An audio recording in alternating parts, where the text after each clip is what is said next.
Bonjour à tous et bienvenue sur cette nouvelle vidéo de Hacker de croissance. Donc aujourd'hui on va parler de leads.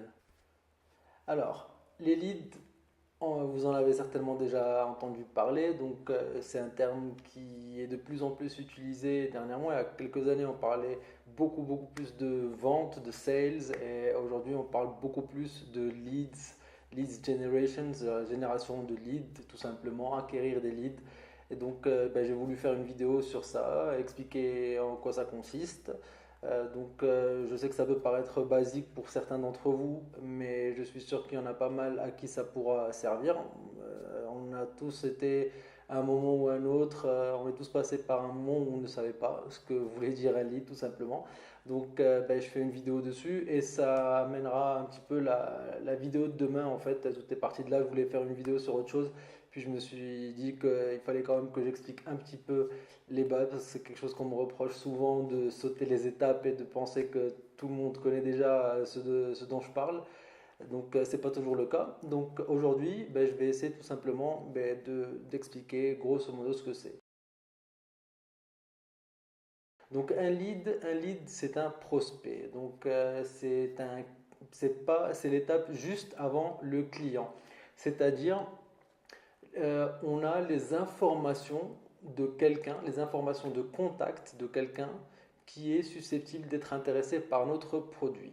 Donc les informations de contact, ça peut être un email, ça peut être le nom et prénom avec l'email, ça peut être un numéro de téléphone, ça peut être donc tout ça, c'est principalement un point de contact, un point d'accroche, c'est-à-dire dès qu'on acquiert le moyen de relancer cette personne ou de la contacter une fois qu'elle a quitté notre page. Donc si quelqu'un vient, visite sur notre page et qui s'en va ensuite, eh bien, on n'a plus de moyens de le contacter, à part avec du retargeting, bien sûr, je vous vois venir, hein.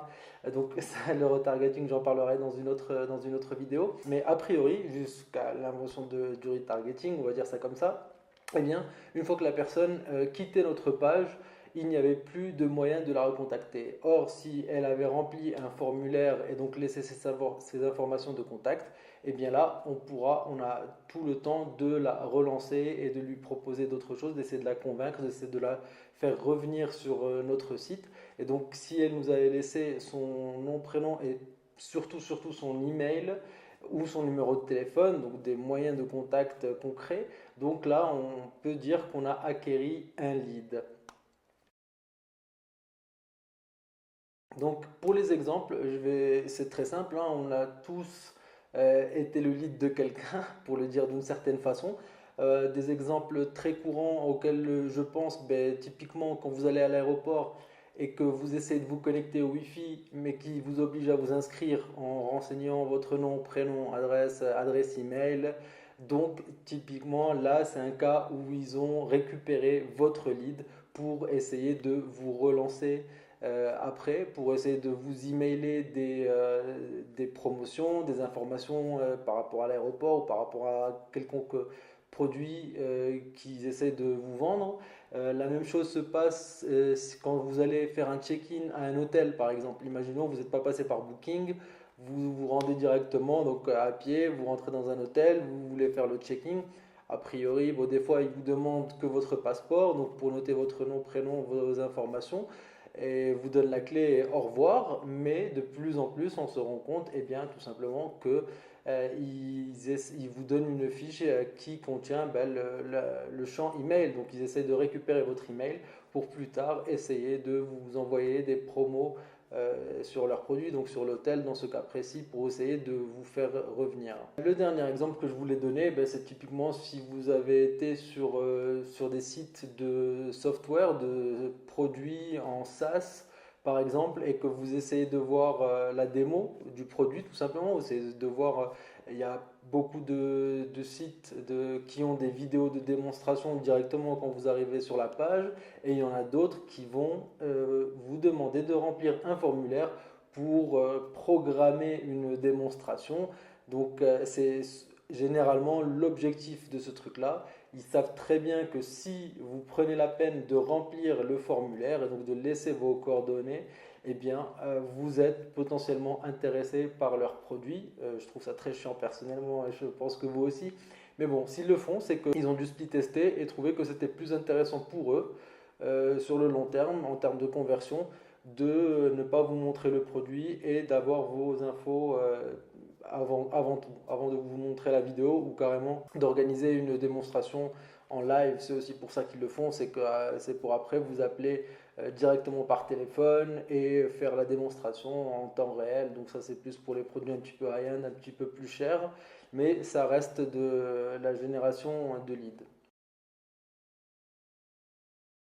On est en droit de se demander donc pourquoi le lead, pourquoi au lieu de nous demander de renseigner nos coordonnées, eh bien sur cette page-là, il ne pourrait pas tout simplement nous afficher et le prix et un gros bouton acheter maintenant. Eh bien tout simplement parce que c'est des fois plus simple de récupérer un lead donc qui ne requiert aucun paiement, même pas de sortir sa carte bleue d'un visiteur, que d'aller directement pour la vente et surtout, ça leur permet de vous relancer plus tard avec des moyens beaucoup moins coûteux. C'est-à-dire que pour un annonceur, ou si vous êtes commerçant, si vous avez un e-commerce ou un produit à vous que vous essayez de vendre en ligne, eh bien, une fois que vous avez l'email, ça vous coûtera beaucoup moins cher d'aller envoyer des emails pour essayer de ramener cette personne de nouveau sur votre site et vers votre produit que d'essayer d'aller la racheter entièrement via de nouvelles campagnes publicitaires ou attendre que par miracle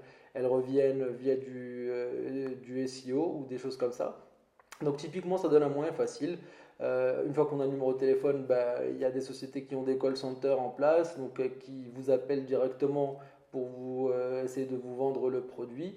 Donc voilà, quelque part ça a toujours un intérêt pour l'annonceur, c'est toujours bien de récupérer cette première base. Enfin, on va dire que le lead, est quelque part, si entre le client, et, entre le visiteur et l'annonceur, c'était une relation amoureuse, ce serait la first base. Donc vraiment se tenir la main. En gros, c'est voilà, ou choper le numéro de téléphone un peu plus correct, on va dire. Donc voilà, vous êtes là, vous chopez le numéro de téléphone d'une fille, et bien voilà, ça vous donne une solution, un moyen de pouvoir la recontacter, et c'est toujours mieux que d'essayer d'aller directement au but. Ça peut être une stratégie aussi qui fonctionne bien pour pouvoir donc retravailler le lead plus tard, plus tranquillement en plusieurs séquences sur des emails ou via téléphone ou par SMS, etc. Et l'autre point donc, que je voulais aborder, c'est que l'annonceur qui chope un lead, généralement, il a fait des calculs. Donc ça, je parle dans le cas de l'affiliation. Donc quand on paye quelqu'un pour nous envoyer des leads, on peut se demander, mais pourquoi cet annonceur me paye juste pour que la personne renseigne son email et ne paye rien, alors qu'au final, eux me payent de l'argent. Donc typiquement c'est très simple, c'est simplement que l'annonceur derrière il a ses calculs, il sait que X personnes sur un millier de leads par exemple va se convertir en clients payants suite à leur relance à eux, et donc ils font des moyennes et ils se disent voilà, c'est-à-dire que pour chaque 1000 leads je génère en gros 20 clients payants, on va dire, c'est un exemple. Et chaque client payant va me ramener 50 euros. Donc 20 clients fois 50 euros, ça fait 1000. Donc sur 1000 leads, je gagne 1000 euros derrière. Et bien, je suis capable de payer 1 euro pour chaque lead. Donc même si la personne initialement ne paye pas, et bien lui, l'annonceur, est capable de payer l'affilié 1 euro juste pour les coordonnées. Donc voilà, et j'en parlerai plus dans la prochaine vidéo. Justement de ce côté de l'aspect affiliation, donc le lead dans l'affiliation, parce qu'il y a d'autres aspects qui viennent avec et que tout le monde ne connaît pas, donc j'en parlerai plus tard. Et donc le dernier point, eh bien, c'est celui de faire le lien tout simplement entre la génération de leads et l'affiliation, donc le milieu qui nous intéresse et dans lequel on est. Donc, s'il y a plusieurs annonceurs qui proposent du CPL, donc du cost per lead, donc de vous payer au lead sur des offres où tout ce qui est demandé aux visiteurs est un email ou un numéro de téléphone.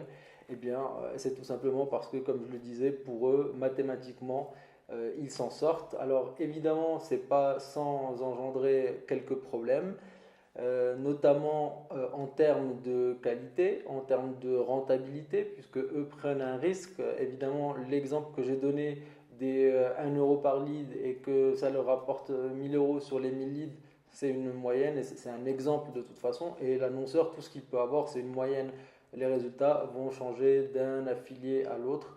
Et donc, typiquement, les problèmes que ça peut engendrer, eh bien, c'est la qualité des leads que l'annonceur vous paye 1 euro du lead alors que lui derrière ne génère que 50 centimes sur chaque lead que vous lui avez envoyé parce que ce trafic ne convertit pas ou peu importe, ou leur produit derrière, leur tunnel de monétisation n'est pas optimisé ou des choses comme ça. Donc c'est des problèmes qui sont courants, qui font partie de ce business, qui font partie du lead et que je couvrirai dans la vidéo qui viendra certainement après celle-là.